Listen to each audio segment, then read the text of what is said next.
আসসালামু আলাইকুম প্রিয় দর্শক, আজকে আপনাদেরকে খুবই গুরুত্বপূর্ণ একটা তথ্য জানাতে যাচ্ছি।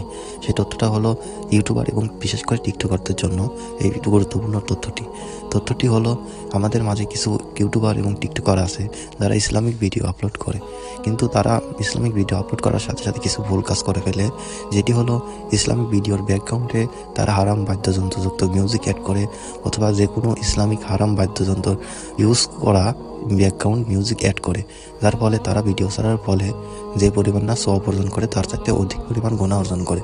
দেখুন প্রিয় দর্শক, এই কথাটি অবশ্যই আমার নয়, অবশ্যই এই কথাটি কোরআন হাদিস থেকে আমি বলতেছি, এবং আমাদের জনপ্রিয় ইসলামিক বক্তা শাইখ আহমদুল্লাহ এই বিষয়টি একদম ক্লিয়ার করেছে।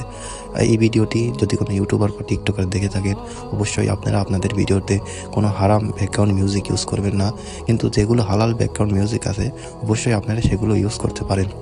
যেমন মুখ দিয়ে শব্দ করে এরকম ব্যাকগ্রাউন্ড মিউজিক আপনারা ইউজ করতে পারেন।